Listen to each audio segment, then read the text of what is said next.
दोस्तों नमस्कार, मैं विनय कुमार मिश्रा सत्यमेव जयते में आप लोगों के सामने फिर हाजिर हूँ। कुछ मुद्दों को लेकर के, कुछ बातों को लेकर के आप लोगों के साथ विभिन्न मुद्दों पे मैं ऐसे चर्चा करता रहूँगा, लेकिन उसके लिए आपके सहयोग की आवश्यकता है कि आप लोग भी साथ दें।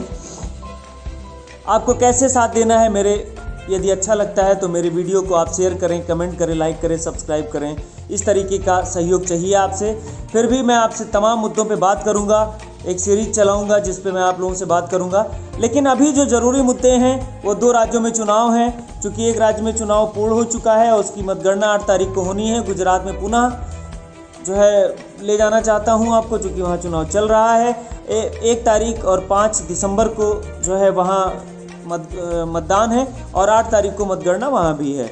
अभी सारी पार्टियां एड़ी चोटी का दम लगाए हुए हैं और पूरी तरीके से चुनाव में लगी हुई हैं कि हम जीत जाएं। एक सरकार जो पिछले 27 सालों से है, वो गुजरात में भी उनकी सरकार है और देश में उनके प्रधानमंत्री भी हैं। और हमारे प्रधानमंत्री जी गुजरात में जा कर के और इस टाइम प्रचार में पूरी तरह व्यस्त हैं। पता नहीं प्रधानमंत्री आवास आते भी नहीं हैं या आते हैं, मैं नहीं जानता, क्योंकि ये उनके सीक्रेसी का मामला है। लेकिन अभी कल ही उन्होंने एक बयान दिया है कि कांग्रेस को वोट देने वाले लोग आतंकवादी होते हैं। मैं आपसे पूछना चाहता हूं प्रधानमंत्री जी कि क्या पिछली सरकारें जो कांग्रेस की चली आज़ादी से अब तक और आज़ादी के पहले या आज़ादी के बाद की जो सरकारें चली वो सब क्या आतंकवाद की सरकारें थीं? क्या आतंकवाद को लोगों ने वोट दिया था? ये आपने कैसे बयान दे दिया? आप देश के प्रधानमंत्री हैं, आप इतने बड़े पद पे बैठे हैं, एक संवैधानिक पद पे बैठे हुए हैं और आपका ये बयान पूरी तरीके से देश की आत्मा को झकझोर देता है, देश की ईमानदारी को झकझोर देता है, इतने बड़े लोकतंत्र को झकझोर देता है और बहुत ही कष्टदायक बात आप जो है कर देते हैं। इस तरीके की बातें अगर आपने किया है तो। लेकिन दोस्तों मैं क्या बताऊं, जब पंडित नेहरू आज़ादी की लड़ाई में कूदे तो कितने रईस थे ये दुनिया से छिपी नहीं है। वो बहुत ही रईस थे। उनके पिताजी बैरिस्टर थे, वो खुद बैरिस्टर थे, वो एक रईस ख़ानदान से आते थे पंडित नेहरू। उसके बावजूद भी वो 9 साल से अधिक जेलों में रहे। उन्होंने जेल की यातनाएं झेली, अंग्रेज़ों से मोर्चा लिया। वो जब खादी पहनते थे तो उनका शरीर छिल जाता था, इतने नाजुक और इतने अच्छे घराने से थे वो। फिर भी वो लोग हार नहीं माने और देश को आज़ाद करवा करके देश में सुई से लेकर के और तोप हवाई जहाज़ तक बनने का प्रबंध किया। तमाम जो है बाढ़ से प्रभावित रहता था देश, उसके लिए बांध बनवाए, नदियों को जो है व्यवस्थित किया, तमाम बिजली घर बनवाए, तमाम एम्स बनवाए, तमाम IIT बनवाए, तमाम जो है उद्योग धंधे लगवाए, तमाम ऐसे काम किए जिससे देश की तरक्की होने लगी। लोगों को जीना सिखाया, लोगों के पैरों में चप्पल तक नहीं होते थे, लोगों को ऐसा जीवन स्तर उठाया कि लोग आज बहुत हाई फाई जी रहे हैं। चलिए वो छोड़ दीजिए। उसके बाद लाल बहादुर शास्त्री जी धरती के लाल, देश के प्रधानमंत्री बनते हैं। उन्होंने लाहौर तक भारत का झंडा लहराया, पाकिस्तान को हराया। और उसके बाद इंदिरा गांधी जी देश की प्रधानमंत्री बनती हैं। इंदिरा गांधी जी जब देश की प्रधानमंत्री बनती हैं, उन्होंने विश्व एटलस को बदल दिया। पूर्वी पाकिस्तान का नाम उन्होंने बांग्लादेश कर दिया, एक नए देश का जन्म कर दिया। युद्ध में जो है पाकिस्तान को हरा करके 95,000 से अधिक सैनिक को उन्होंने सरेंडर करवाया। जी हाँ, उसी कांग्रेस की बात कर रहा हूँ मैं, जिस कांग्रेस को आपने इतने बड़े लांछन से आरोपित कर दिया। और ये देश की जनता, देश के युवा, देश के लोग मूक दर्शक बने देख रहे हैं। मैं नहीं जानता कि इनका क्या फ़ायदा होगा ये इतिहास मिटाने में या एक दूसरे को गाली देने में, लेकिन मैं इतना जानता हूँ कि सत्य की आवश्यकता, जानने की आवश्यकता ज़रूरी होती है। मैं इंदिरा गांधी जी के बारे में बात करता हूँ। वो लौह महिला कहलाती हैं। हाँ, लौह महिला जब छोटी थी तो उन्होंने आज़ादी की लड़ाई के लिए बानर सेना बनाई थी कि इस माध्यम से हम लड़ेंगे अंग्रेज़ों से। सोचिए कितनी बड़ी देशभक्ति उन लोगों के अंदर रही होगी।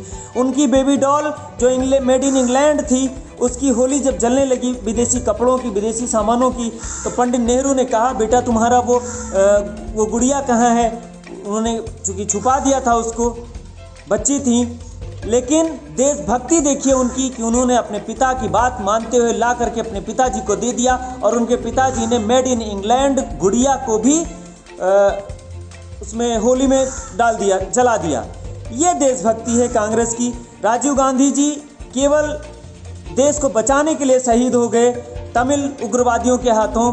दोस्तों, इंदिरा गांधी जी जब 2 सिख बॉडीगार्ड उनके थे और पूरा दुनिया कह रहा था, पूरा देश कह रहा था, देश की इंटेलिजेंसी कह रही थी कि इनको अब मैम हटा दीजिए, उन्होंने कहा नहीं, अभी चूँकि वहाँ खालिस्तान को मैंने तुरंत कुचला है और ये पंजाब के हैं, अगर मैं इनके ऊपर विश्वास नहीं करूँगी तो कौन विश्वास करेगा, मैं देश की प्रधानमंत्री हूँ।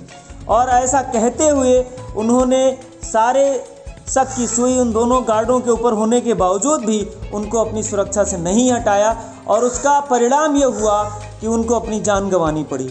राजीव गांधी जी के बारे में कौन नहीं जानता। अभी हाल ही में आप लोगों ने उनके जो है हत्यारों को रिहा भी कर दिया है। खैर छोड़िए, आगे की बात करते हैं। आगे की बात ये है कि अभी 10 साल मनमोहन सिंह जी की सरकार रही। तमाम ऐसे उदाहरण हैं, तमाम उग्रवादियों को उन्होंने फांसी की सजाएं दी और देश दिन ब दिन तरक्की की, आर्थिक उदारीकरण हुआ, देश में लोगों का जीवन स्तर सुधरा, तमाम गरीबी सी रेखा से ऊपर गए। लेकिन आपका ये बयान जो आया, ये निहायत ही शर्मनाक और अफसोसजनक बयान है, जिससे देश के तमाम दिलों को आहत आपने कर दिया प्रधानमंत्री जी। गुजरात के लोग इसको कैसे लेंगे मैं नहीं जानता, क्योंकि वहाँ के लोग बहुत ही एग्रेसिव, बहुत अच्छे होते हैं। गुजरात के लोगों ने दुनिया को नई दिशा दी है, भारत को नई दिशा दी है और मुझे लगता है इस बार 27 साल बाद फिर से गुजरात में एक नई दिशा खुलने जा रही है, नया परिवर्तन होने जा रहा है, मुझे ऐसा लग रहा है। इसी बौखलाहट में आपने ऐसी बयान दे दी। मैं आपके इस बयान की निंदा करता हूं, जितना हो सके उतना निंदा करता हूं और मैं आपसे आग्रह करता हूं, बार बार आग्रह करूंगा और करता हूं कि ऐसे बयान ना दें तो ज़्यादा ठीक है। ये वही कांग्रेस है जिसने देश को आज़ाद करवाया है, ये वही कांग्रेस है जिसके नेता महात्मा गांधी रहे हैं, इसके नेता अब्दुल कलाम आज़ाद रहे हैं, इसके नेता सुभाष चंद्र बोस रहे हैं, इसके नेता सरदार पटेल रहे हैं। तो क्या आपने सरदार पटेल जी का अपमान नहीं किया कांग्रेस को गाली दे करके? अरे महोदय, आपको इतना तो सोचना चाहिए था कि उसी गुजरात में आप प्रचार कर रहे हैं जिस गुजरात में पंडित नेहरू ने अपनी तमाम पदयात्राएं निकाली, जिस गुजरात में पटेल पैदा हुए, जिस गुजरात में गांधी पैदा हुए, उसी गुजरात में आप कांग्रेस को गाली दे रहे हैं और उसी की नुमाइंदगी उन लोगों ने की है, उसी की अध्यक्षी उन लोगों ने की है। मैं आपसे अनुरोध करता हूं बार बार, कृपया वोट के लिए ऐसा कोई बयान ना दें जिससे लोगों की भावनाएं आहत हों। धन्यवाद। जय हिंद, जय भारत, जय युवा, जय देश।